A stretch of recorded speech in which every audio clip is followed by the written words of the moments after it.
McGraw-Hill Ascent Audio presents More Than a Pink Cadillac, Mary Kay Incorporated's 9 Leadership Keys to Success by Jim Underwood. Narrated by Rudy, Sanda. Publisher's Note: in this audio edition, you will hear references to figures present in the print and ebook formats of the book. The work is provided as is.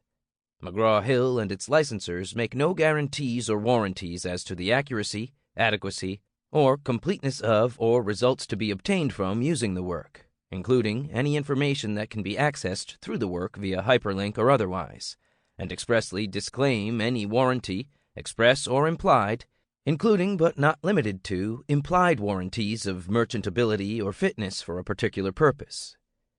McGraw-Hill and its licensors do not warrant or guarantee that the functions contained in the work will meet your requirements, or that its operation will be uninterrupted or error-free. Neither McGraw-Hill nor its licensors shall be liable to you or anyone else for any inaccuracy, error, or omission, regardless of cause in the work, or for any damages resulting therefrom. McGraw-Hill has no responsibility for the content of any information accessed through the work. Under no circumstances shall McGraw-Hill and or its licensors be liable for any indirect, incidental, special, punitive, consequential, or similar damages that result from the use of or inability to use the work, even if any of them has been advised of the possibility of such damages. This limitation of liability shall apply to any claim or cause whatsoever, whether such claim or cause arises in contract, tort, or otherwise. Preface. For nearly 3 decades, my answer to the question, "How are you?" has never been anything but great.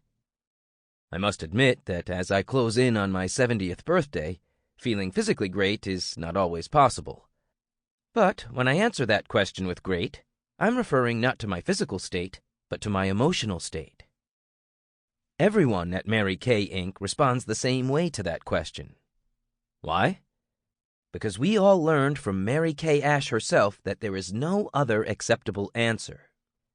If you're ever in the vicinity of our world headquarters in Dallas, test us. Stop any employee and ask her how she is. I guarantee it, she'll be great. Our leaders in particular take this lesson to heart. Occasionally, people from outside our organization, and sometimes even new employees, challenge this response as insincere, even phony. But these cynics miss the essential point of what we take to be leadership. Emotional leadership is fundamental to leadership success. Leaders influence the emotional mindset of every individual within an organization. Speaking for myself, I am mindful that great cannot be insincere if it's going to work the way Mary Kay intended it to work. It must be values-driven, part of the ingrained culture of an organization. Thanks to Mary Kay, we have a purpose, and each of us believes he or she has a special duty to perform. We have elected to serve others and find great satisfaction in the giving. Mary Kay called it our go-give spirit. Our purpose, or mission, is to enrich women's lives. Obviously, you can't do this unless your mindset is based on seeing the glass as half full. But as Jim Underwood explains in the following chapters, we believe that you also can't fulfill the Mary Kay mission unless you follow the Golden Rule.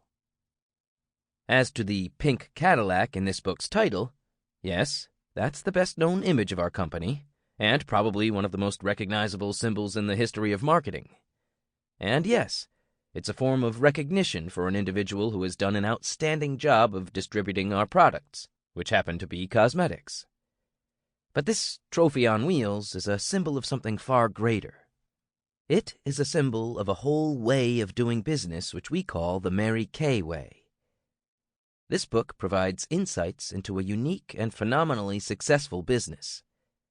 It is a business that grew out of, and is still founded on, a simple set of powerful principles. But let me start at the beginning. Mary Kay Ash, our founder, had few advantages when she was young. But one that she did have was her mother's constant encouragement.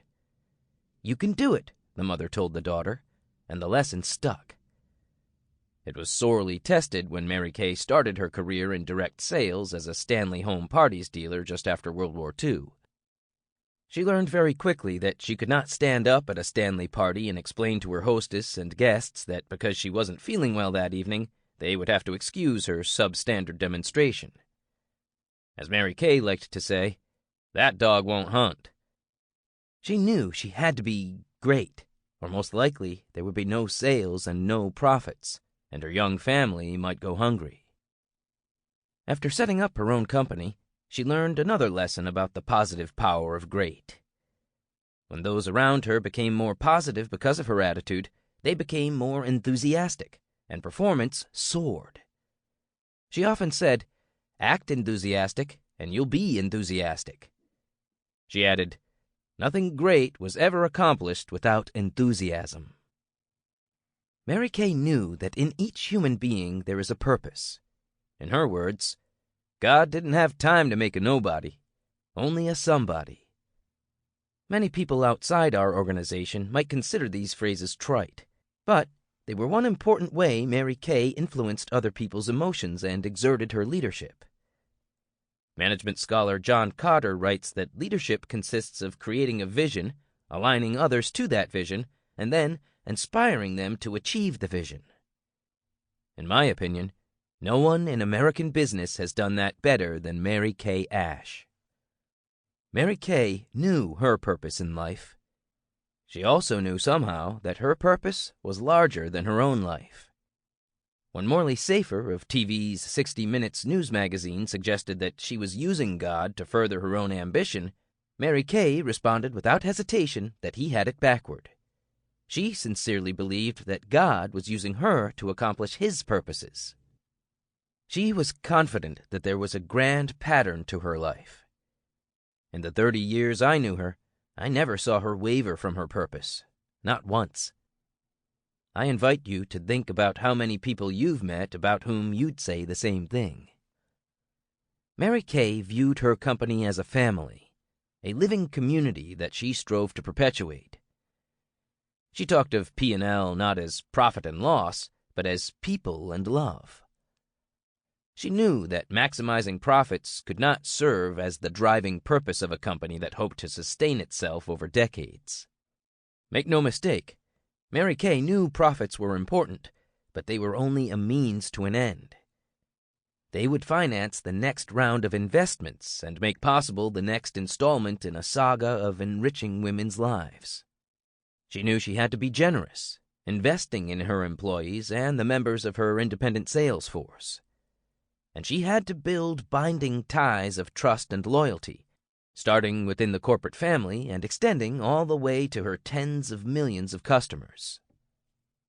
A few years ago, at the annual World Economic Forum, WEF, at Davos, Switzerland, I got into a public debate with Michael Hammer, who had just published his book, Re-Engineering the Corporation, which was beginning to make waves in corporate America.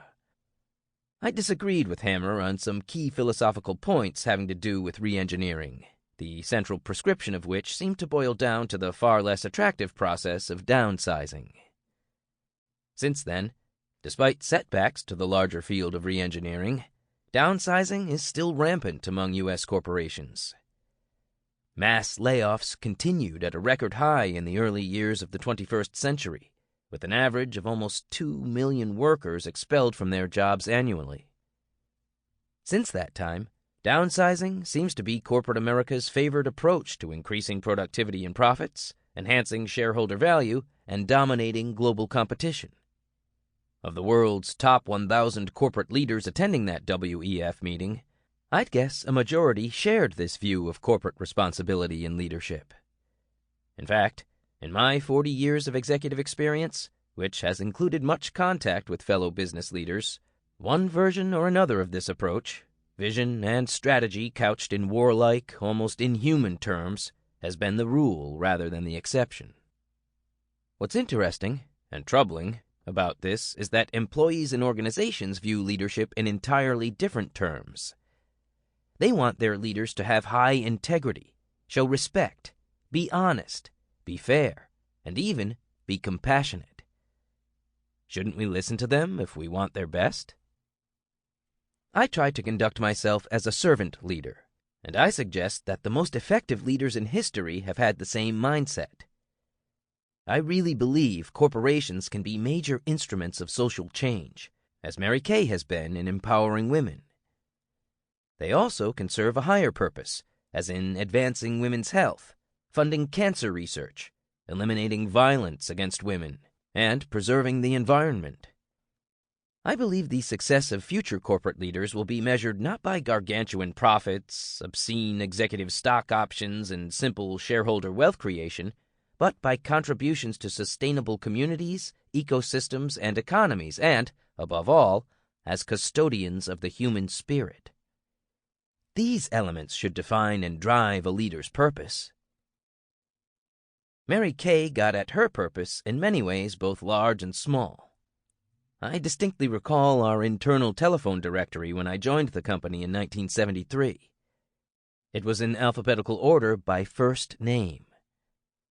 She knew the value of operating like a small company, really more like an extended family.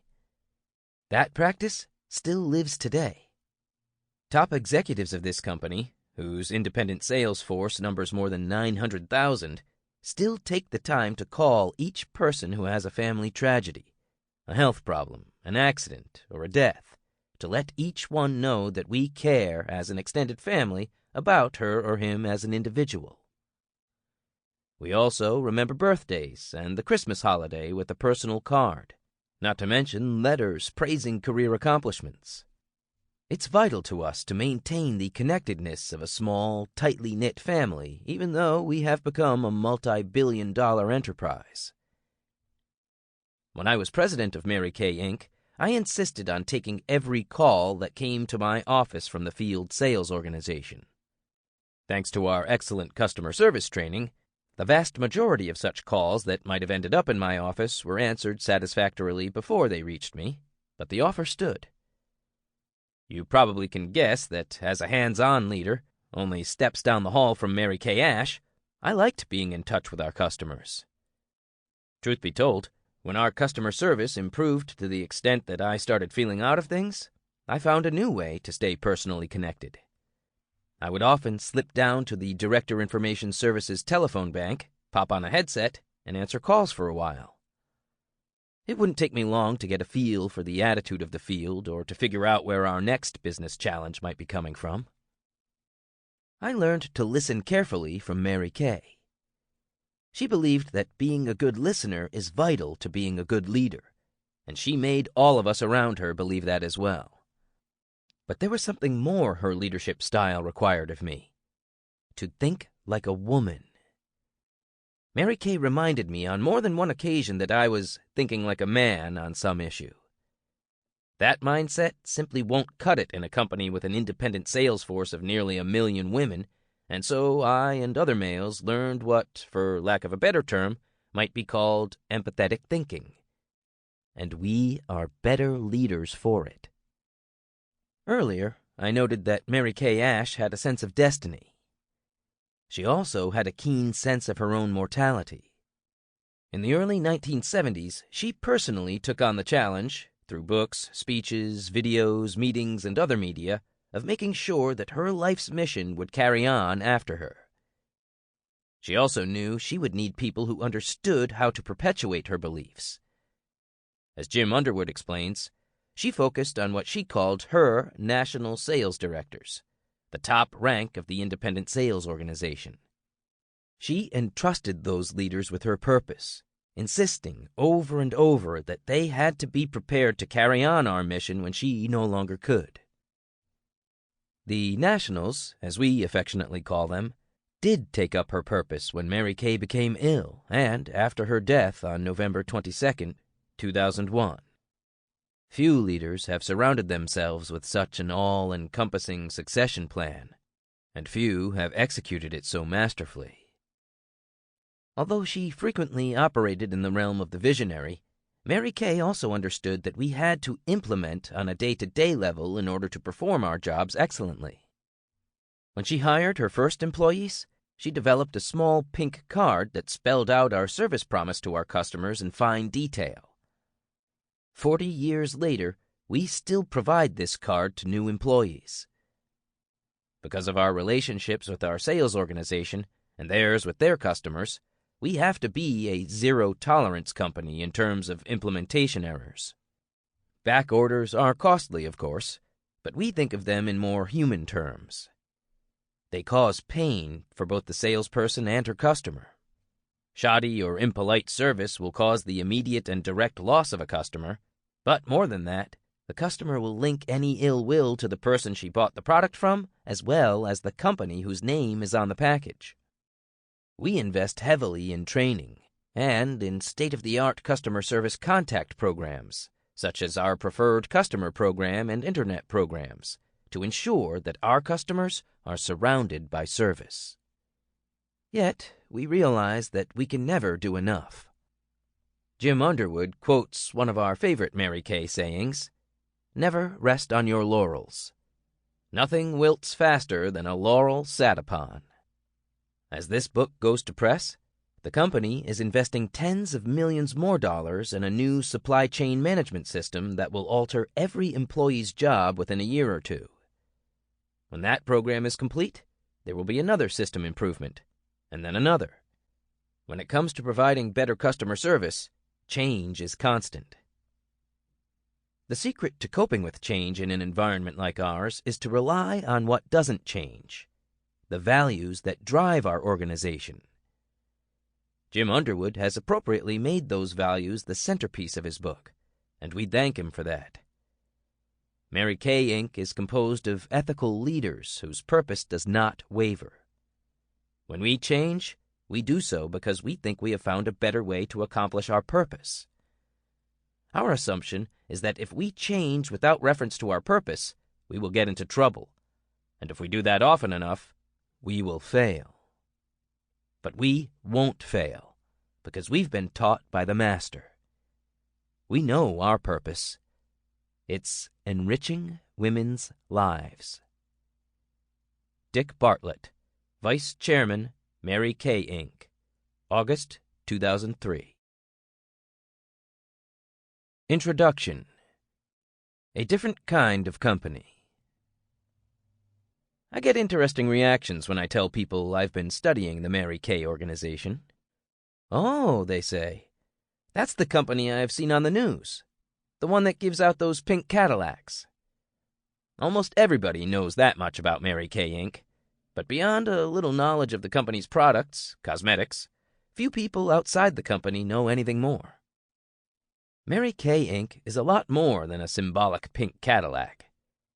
In fact, the reason why a business strategist like me was eager to write this book is that Mary Kay, Inc. is one of the best-run and most successful companies in the world. Consider the following. From its humble beginnings with a $5,000 investment by the founder, the company now does over $1.4 billion in global wholesale, which is $2.8 billion at retail, sales worldwide. Mary Kay, Inc. is a leading e-business. The company has averaged double-digit growth almost every year of its existence. The company's global sales organization has operations in 33 countries. The company has 900,000 independent beauty consultants worldwide. I will explain how the company has achieved this extraordinary growth and success, but first I want to tell 3 short personal stories that relate to the larger story.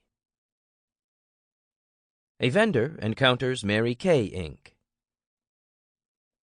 A number of years ago, as freshly minted Masters of Business Administration, MBAs, a classmate and I decided we would go out into the world and put all the entrepreneurial knowledge we had recently gained to work. We had the opportunity to buy a small office products and furniture company, and we thought that would be a great place to get our start. In those days, my partner and I did it all. If a driver called in sick, we drove a truck. If a customer had a pressing need, one of us would jump in the car and deliver the customer's order. At night, we stayed after hours and packed orders. One of the first customers we acquired was a new company on the Dallas scene called Mary Kay Cosmetics. Although we were only a vendor of office products and furniture, It did not take us long to realize that not only was Mary Kay a growing company, it was an unusual company. If you want to get an inside peek at a company, here's a really good strategy. Sell office furniture and then spend your days on the site putting the client's furniture together. It's amazing what you can see and hear when you put on a pair of blue jeans and a short-sleeved shirt and crawl around under desks tightening bolts. You're invisible, and you will learn a lot. My partner and I learned a lot about a lot of companies, some 400 in all in those days. We heard the tirades of disgruntled executives and the demands for respect from subordinates. We saw it all. Most of it wasn't particularly surprising. It was more or less what we expected based on our prior life experiences and our business education. But what we saw at Mary Kay Cosmetics was very different. What we saw was enthusiasm, integrity, laughter, and excellence. At first, we could not believe what we were seeing. Every employee was treated with the utmost respect. Even we, the vendors, were treated with respect. No matter what kind of day we had before going to Mary Kay, we knew we would leave there with lifted spirits. As the company grew, we had the opportunity to get to know a lot of people who helped the founder, Mary Kay Ash, carry out her dream. When we encountered a problem, it was not unusual for someone in the sales group to drop what he or she was doing and help us solve it. Very often, a staffer would want to share her enthusiasm for the company with us. During the 10-year business relationship my partner and I had with Mary Kay, we often would talk about how different this organization was from other Fortune 500 companies that were our customers. At most of the other companies, there was a certain kind of coldness. They did not seem to have enthusiasm for their jobs or their customers. A lot of the managers at the other companies had an aloof attitude towards subordinates. Certainly, they didn't have much fun. At Mary Kay, it was just the opposite. They had fun and loved their customers, and it was clear that the managers loved to take a break and join in on the fun. By most qualitative measures, it was very, very different. A student encounters Mary Kay, Inc.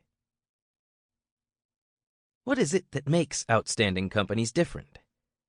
What is it that causes one company to be a marginal performer while another is flying straight for the heavens? I discovered the answer to that question in 1991 while working on my doctorate in business administration. I was fortunate to study under Dr. H. Igor Ansoff, one of the world's leading experts in the field of strategy. What I discovered while studying under Dr. Ansoff was that companies that perform well meet a specific set of criteria. These principles that define high-performing organization have been the basis of my teaching and consulting ever since. I call them the 9 keys. The difference between companies that meet these 9 criteria and those that do not is striking. If a company meets them, it normally will produce profits between 100 and 300% higher than those of companies that do not. I have had the chance to work with or study many excellent companies that observe most of the 9 keys. Those companies include Southwest Airlines, Tricon, Pizza Hut, KFC, Taco Bell, and TMP Worldwide, to name a few. But in many of my consulting engagements, pride and resistance to change, especially from leaders at the large international companies, have stood in the way of making the necessary improvements. Most company leaders are simply unwilling to make the changes required to create an exceptional company. When I started to study Mary Kay, Inc., I was amazed to find that more than any other company I had encountered, it fit the criteria I was using to predict organizational success. Somehow, completely on her own, Mary Kay had discovered the strategic principles I had worked out in years of study with Dr. Ansoff and others. Far more important, of course, she had managed to build an organization that is based on those practices and principles. The purpose of this book is to reveal these 9 keys as they have been implemented at one exceptional company, Mary Kay, Inc., so that others may learn how to fly straight for the heavens. A professor encounters Mary Kay, Inc. When I made the move into academia as a professor in the field of management, one of the things I started doing at my university was to take graduate students out to major companies and do consulting. In a wonderful coincidence, one of my graduate students had the opportunity to complete a strategic analysis for Mary Kay, Inc. As the students finished their presentation to Richard, Dick Bartlett, vice chairman and longtime leader at the firm, he began talking to them about his perspective on the management practices and principles that had sustained the company. What I realized at that moment, belatedly, was that one of the best managed companies in the world was in my own backyard. My experiences as a vendor and a student of management had pointed me in this direction, but it took my third exposure for me to finally get it. I decided that the story of Mary Kay, Inc.'s management practices had to be told. Eventually, I asked Dick Bartlett for permission to do the research and write the book. The company routinely turns down movie and book opportunities, and so I wasn't optimistic about my prospects. I'm not sure whether my proposal included an appealing component missing from other such proposals, or whether I was just persistent enough to wear down Dick Bartlett, not an easy task, but he and the company finally consented. The only guidance they offered was that they hoped my book would deliver on the promise in my proposal, to explain the leadership principles of their company. In the course of researching this book, I was invited to observe many meetings. One of the first was a new directors conference at Mary Kay headquarters in Dallas. I must admit that in the back of my mind I was expecting to see a lot of stereotypical part-time beauty consultants who were full-time wives and mothers. What I found was a fascinating group of individuals from diverse backgrounds, almost a microcosm of American society. One woman sitting near me was a physical therapist. She had spent years to gain her educational and professional experience. It appeared that she was well positioned for a great career in a profession that is known for excellent compensation. Another was a dental hygienist. She had achieved the requirements for the sales director position in a few short months. She expected to surpass her hygienist salary with her Mary Kay income within 3 months. Another had owned her own business. Others had a long history with the company, having been independent beauty consultants for 10 or more years. Almost everyone had a unique story about how she had discovered Mary Kay and how the company had changed her life. For many, the connection to the company started when they were customers. In almost every case, they said they had been attracted to the independent sales force because of the attitudes, the camaraderie, and the enthusiasm they had seen in those who pursued a Mary Kay business. While this zeal might be typical of a sales force, one would expect the management team at the corporation to have a different attitude.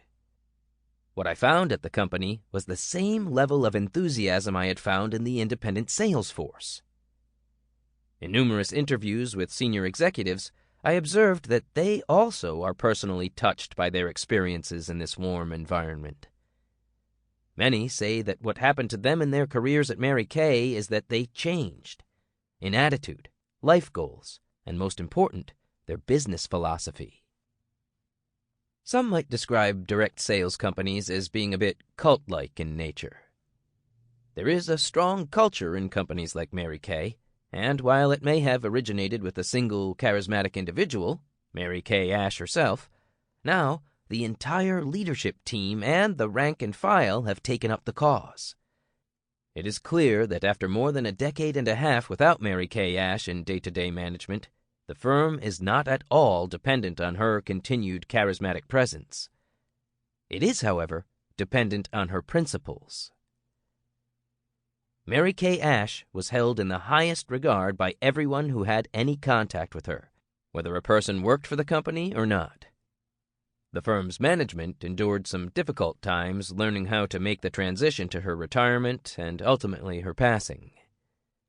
Interestingly, however, even as the firm went through those difficult times, sales continued to increase.